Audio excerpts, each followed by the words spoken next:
Hello, brothers and sisters. I hope you're having a blessed day.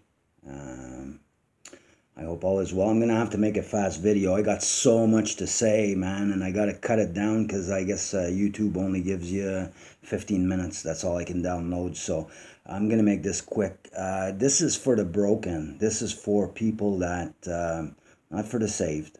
This is for people that are looking to get out of their life, get out of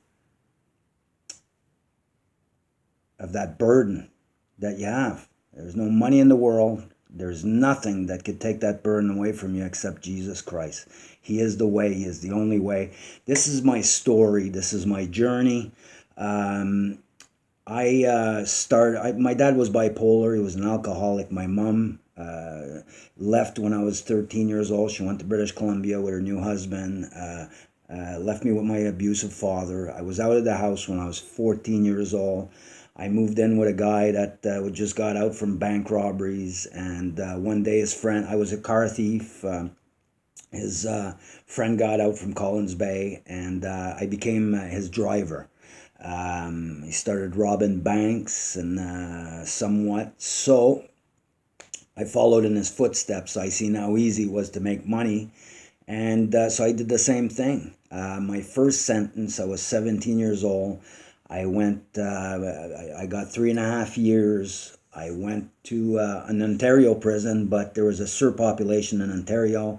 So they grabbed a whole bunch of French people. They sent us all to Quebec. They put me in a maximum security jail with the real, the mob guys and the real serious people. So they had a rat box over there. It's for your caseworker, but I never put a piece of paper in there.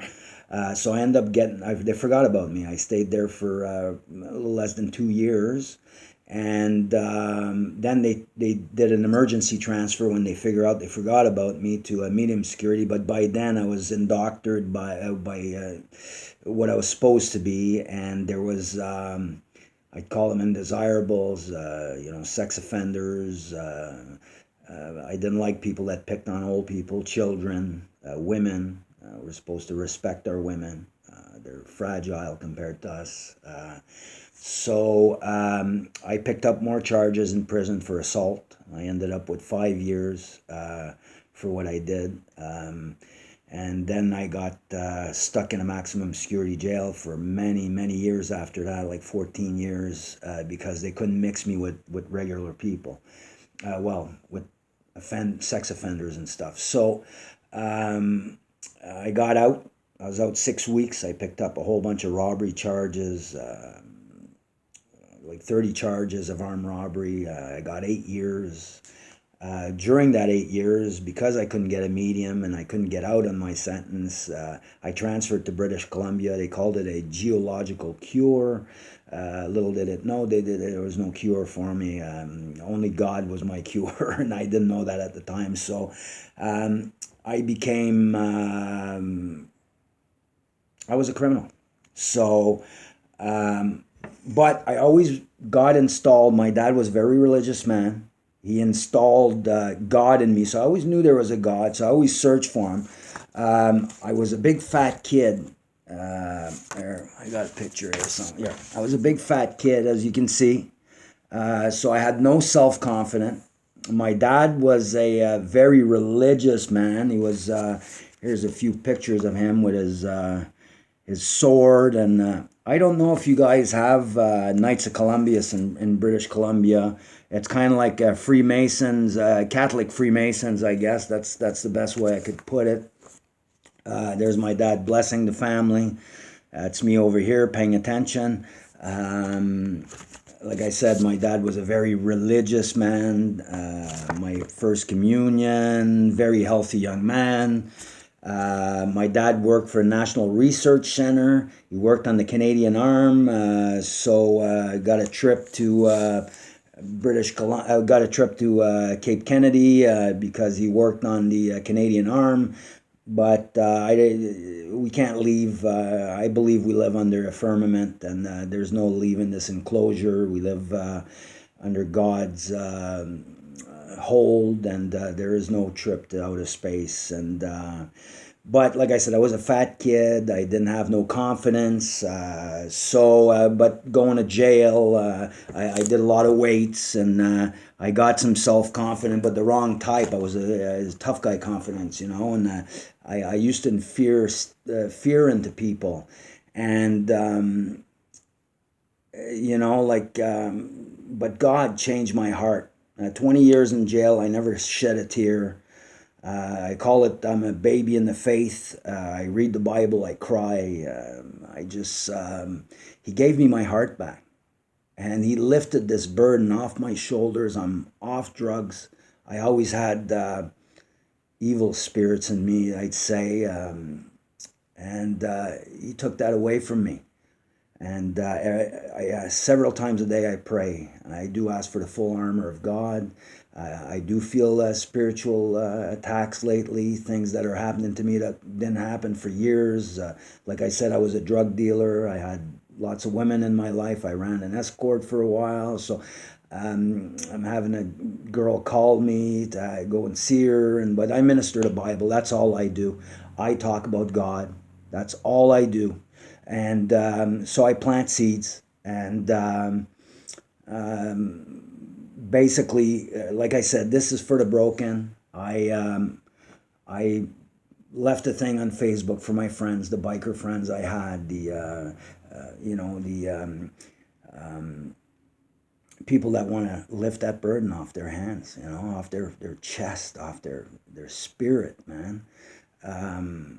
Jesus Christ used to walk around and cast demons out of people all the time, So and I think the reason he uses people like us is because we have no fear. We don't have fear. We don't fear what can hurt the flesh. We only fear God. And we want to stand with our brothers and sisters that we love so much. I'm closer to some people on Facebook or on YouTube than my neighbors.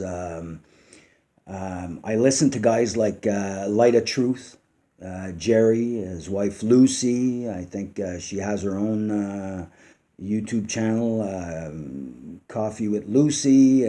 But Jerry's a very inspired guy.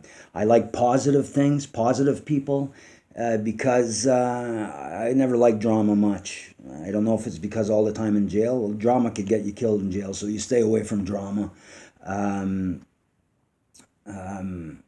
I want positive people that know the Bible. I want to learn. Like I said, I read the Bible. It took me 4 months to read the Bible. My dad passed away in October. I got the Bible. I bought him back, and that's why I love that Bible. That's a Bible that saved me.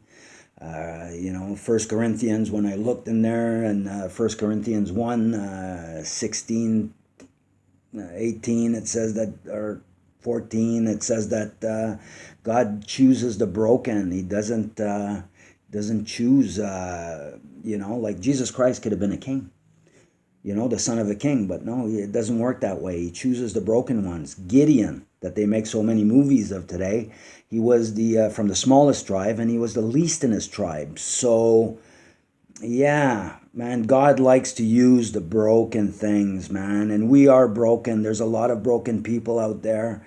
And like I said, the reason he chooses us is because we have no fear. I've always believed in God. I've always tried to make it through religion, but religion's not the way. Jesus Christ is the way. I became a Jehovah's Witness, got baptized as a Jehovah's Witness, but wasn't the way. Jesus Christ is the way. He's the only way. So, like I said, this is for the broken. I have brothers and sisters I listen to. Like I said, Maddie Yahoo. I like Maddie. Thank you for that word, shalom. I love it. It's a word of peace and restoration for the soul, for the body, for the mind, for everything. It's one of the nicest words ever. So thank you, Maddie, for that word. I have a sister, Michelle, Moral Compass. She's starting her own YouTube channel for the remnant, she calls it. Very good sister. I love hearing testimonies and backgrounds, and it seems that we are all similar. God always chooses the broken. I don't think it's wrong to listen to sisters. I listen to a lot of sisters. Melissa Moran, she reads the Bible. Very nice sister. Thank you. I'm fine, Melissa. All is good. The Lord is my shepherd. He is all I need. Ashley McCormick, she puts out videos, beautiful scenery. She plays her bass and sings and reads the Bible. And, I love inspiring things. I love people that are inspired. I don't like, if there's drama, I'm gone.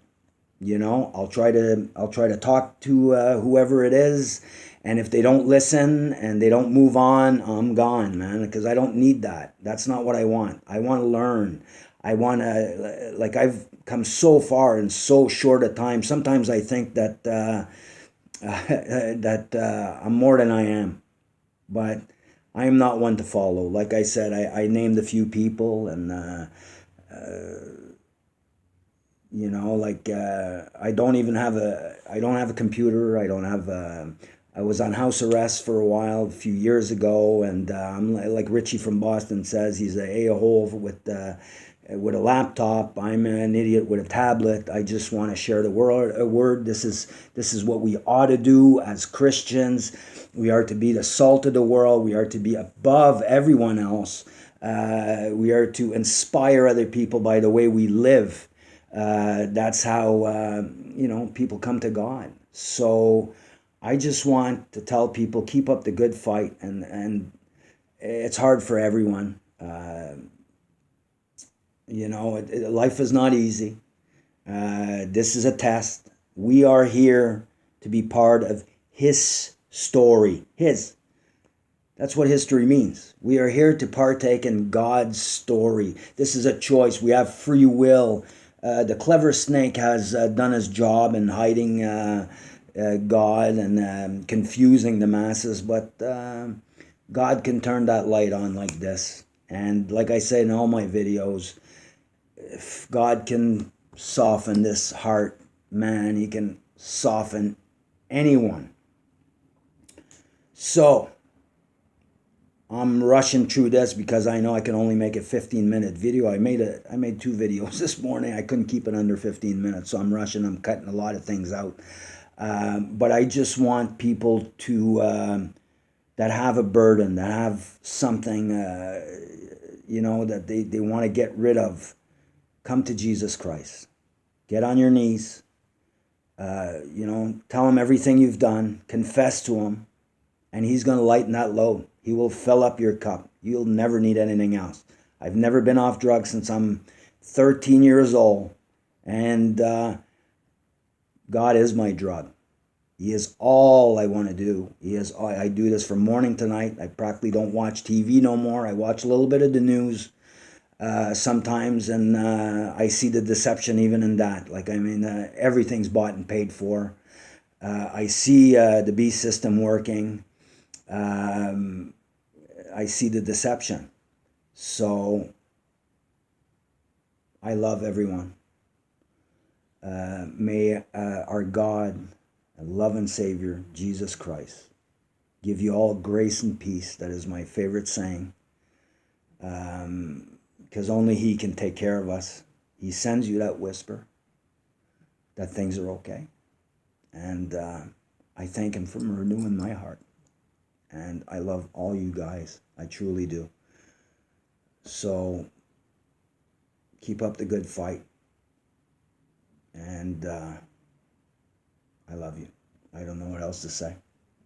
Except God is our Savior. And He is the only way. I love you. Shalom.